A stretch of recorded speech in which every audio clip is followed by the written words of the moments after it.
안녕하세요. 저에게는 딸 하나와 아들 하나가 있습니다. 둘은 4살 차이로 눈에 넣어도 안 아픈 예쁜 제 자식들이죠. 남편과 저는 양가 부모님의 뜻에 따라 중매로 결혼하게 되었습니다. 저희가 어렸을 때는 이런 일이 흔하기도 했기 때문에 별 생각이 없었어요. 생각한 것보다 남편은 괜찮은 사람이었고 친구들이 얘기하는 시집살이는 한 번도 겪어보지 않았던 것 같습니다. 그렇게 저희는 결혼한 지 얼마 지나지 않아 아이를 가지게 되었고 그 첫 아이가 바로 저희 딸아이입니다. 그 뒤 생긴 아이는 아들이었고 둘을 정말 잘 키워내기 위해 노력했던 것 같아요. 하지만 저도 엄마가 처음이라 아이들에게 어떤 엄마였을지는 모르겠네요. 첫째의 경우 약간 드세기도 하고 자신의 의견을 내세워서 이야기하는 반면 아들은 약간 내성적이고 배려심이 많은 아이입니다. 그래서 그런지 딸아이는 힘든 일이 생기게 되거나 안 좋은 일이 생기게 되면 자신이 알아서 처리하고 나중에 알려주는 편이에요. 그런데 아들은 어떤 일이 생겨도 잘 얘기해주지 않고 항상 좋은 게 좋은 거지라는 생각으로 다니는 아이라 많이 걱정했었어요. 딸아이가 학생회장 하고 나서는 일은 맡아서 해서 그런지 아들이 학교 다닐 때는 딸아이 동생이라는 것을 알고 나면 선생님들이 잘 아껴주셔서 별 걱정은 하지 않았던 것 같아요. 아이도 힘들다고 한 적도 없고 항상 긍정적이고 사랑도 참 많은 아이라 나중에는 별 걱정을 하지 않게 되었습니다. 그런데 문제는 아들이 군대를 가고 나서 생기게 되었어요. 원래 21살에 군대를 갈 예정이었던 아들은 빨리 다녀오는 것이 낫지 않겠냐면서 20살이 되자마자 군대를 갔어요.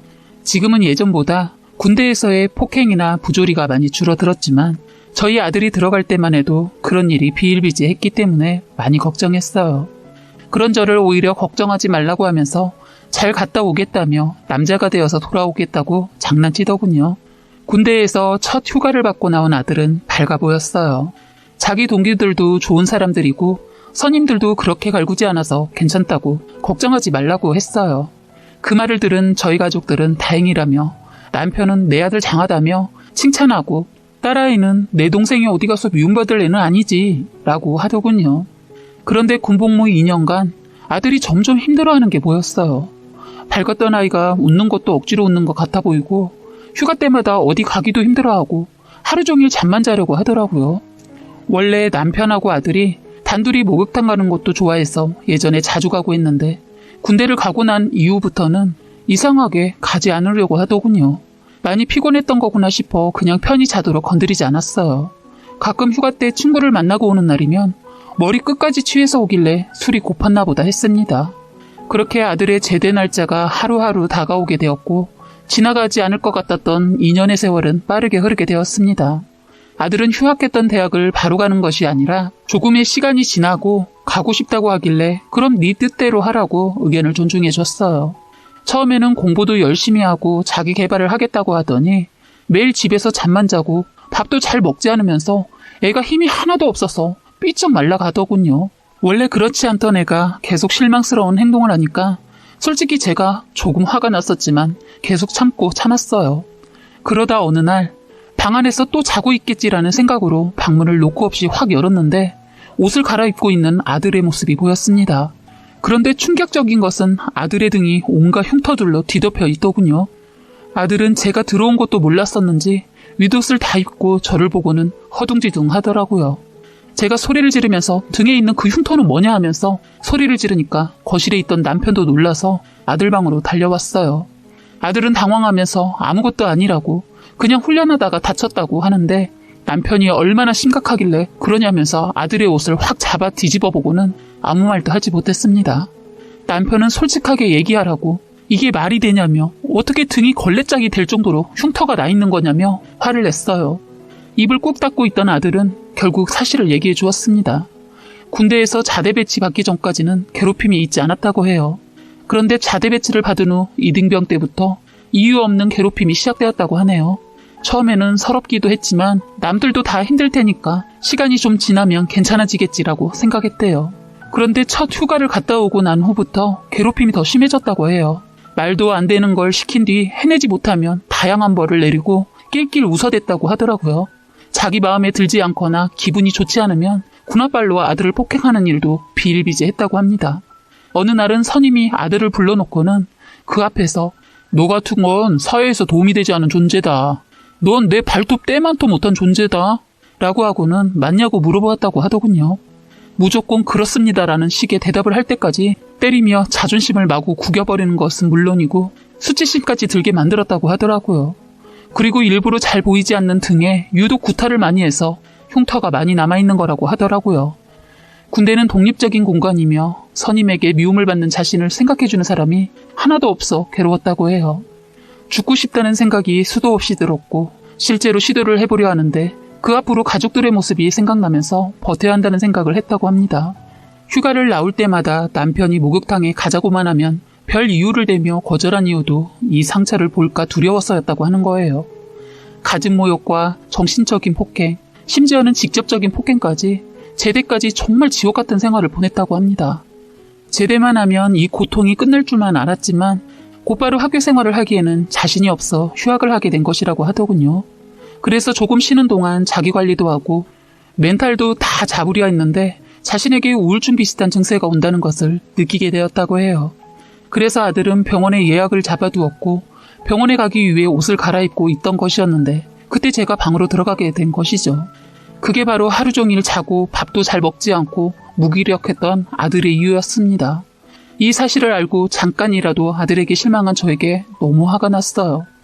그리고 걱정시키지 않으려고 했던 것은 알겠지만 아직까지 저의 눈엔 너무나도 어린 아이인데 이렇게 큰 상처를 받고 혼자 버티려고 한 아들에게도 너무 슬프고 화가 났어요. 사실 아들이 아니라 저에게 화가 났던 것 같아요. 이런 일이 있는 것도 알아서 눈치채지 못하고 먼저 괜찮냐고 한 번도 물어봐주지 못했던 제가 죄스럽더군요. 그래서 그날 아들을 꼭 껴안고 정말 펑펑 울었던 것 같습니다. 그 이후 병원에 가는 날이면 남편이나 제가 항상 같이 가주었어요. 아들이 누나한테 말하면 이미 끝난 일인데 혹시라도 더 커질까봐 두렵다고 했지만 제가 알아서 잘 정리해서 말해주겠다고 하며 걱정하지 말라고 했어요. 역시나 이 일을 제가 얘기해주자마자 딸은 노발대발하며 난리가 났지만 희수가 그냥 넘어가고 싶다고 얘기했다고 하니 조용해지더군요. 그렇게 한 2년이 지나고 아들도 많이 괜찮아지게 되었습니다. 학교 생활도 다시 시작하고 밥도 잘 먹고 운동도 열심히 했어요. 그러다가 어느 날 저희 집에 놀러온 딸이 자신이 사귀는 남자친구를 소개해주고 싶다고 하더군요. 그래서 우리는 환영이라고 하면서 사진이라도 보여달라고 하니 부끄럽다면서 그날 소개해주겠다고 하더라고요. 그렇게 일주일이 지나고 딸은 자신의 남자친구와 함께 저희 집을 찾아오게 되었습니다. 저는 문을 열어주었고 방에 있던 아들을 나오라고 불렀습니다.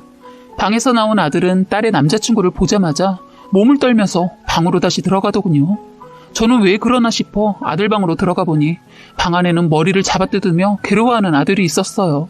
아들이 그런 상태이다 보니까 누굴 반가워해줄 상황이 되지 않아 우선 그날은 딸과 딸의 남자친구를 돌려보냈어요. 그리고 다음날 좀 진정이 된 아들에게 물어보니 조금 고민을 하다가 답해 주었습니다. 누나 남자친구, 날 제일 괴롭혔던 선임이야. 저는 이 말을 듣고 정말 머리를 망치로 맞은 듯한 기분이었습니다. 이 일을 어떻게 해결해야 할지 머리가 새하얘지더군요. 그날 이후 아들은 다시 너무 힘들어 하더라고요. 어떻게 운명이라는 게 이렇게 될 수 있는 것인지 믿을 수가 없었어요. 며칠 뒤 딸에게 전화를 걸어 약속을 잡고 제가 딸아이의 자취방으로 가게 되었습니다. 딸 아이와 함께 밥도 먹고 즐거운 시간을 보낸 뒤 자취방으로 돌아와서 남자친구 좀 불러보라고 얘기했습니다. 딸이 그 말을 듣자마자 신이 나서 남자친구에게 전화를 하더니 조금만 기다리라고 하더라고요. 20분 정도 지났을까 초인종이 울리는 겁니다. 딸이 문을 열어주니 그 앞에는 딸의 남자친구가 있었어요. 그 남자애가 들어오고 제 앞에 앉아서는 싱글벙글 웃으며 살갑게 굴더군요. 저는 딸에게 술이라도 한잔하게 맥주 좀 사오라고 시켰고 자취방에는 저와 딸의 남자친구만 남았습니다. 너 내 아들 얼굴 그때 봤지? 누군지 알고 있니? 아니요. 내 아들 네가 군대에서 그렇게 괴롭힌 희수다 라고 했더니 얼굴이 창백해지더니 고개를 숙이더군요. 그때 그 일로 인해 내 아들은 등에 많은 흉터를 얻게 되었고 마음의 상처로 인해 학교 생활도 제대로 하지 못했어. 그렇게 힘들어할 줄은 몰랐습니다. 죄송합니다. 무심코 던진 돌에 우물한 개구리는 죽는 거야. 너는 별 생각 없이 그저 재미로 내 아들을 괴롭혔겠지만 너의 말과 행동으로 내 아들은 죽을 수도 있었어. 그런데 그렇게 힘들어할 줄 몰랐다고? 그게 상식적으로 말이 된다고 생각하니? 아무 말도 하지 않고 고개만 숙이고 있더라고요. 난 너 절대 용서 못해. 내 딸이랑 1년이나 사귀었으면 알겠지? 이 일은 희연이도 알고 있지만 그 선임이 너인지는 모르고 있어. 내가 얘기할지 자네가 얘기할지 잘 생각하고 정리해 주었으면 좋겠네. 라고 말한 뒤 여기서 나가달라고 말했습니다. 이 남자애는 순순히 일어나서 현관문을 나섰고 맥주를 사서 집에 돌아온 딸은 남친이 어디 갔냐고 물어보길래 일이 있어 먼저 일어났다고 말해주었어요. 그리곤 저도 일이 있어서 가겠다고 한 뒤 저는 집으로 돌아가게 되었습니다. 3일 정도가 지났을까? 딸이 본가인 저희 집으로 찾아오게 되었어요. 딸이 아들 방으로 들어가고는 무릎을 꿇더니 미안하다고 빌더라고요. 널 아프게 한 사람을 알아보지도 못하고 사랑한 내가 너무 밉다며 아들에게 용서해달라고 울기 시작했습니다. 아들은 누나의 잘못이 아니라고 하면서 자기 누나를 꼭 안아주고는 둘이 펑펑 우는데 그 모습을 보고 저는 몰래 안방으로 가서 숨죽여 울었던 기억이 나네요. 다들 진정이 된 후 다 같이 얘기를 했는데 우리 딸은 그 나쁜 놈과 헤어졌더군요. 저를 만난 다음 날 남자친구가 딸에게 전화를 해서 만나자고 했다고 합니다.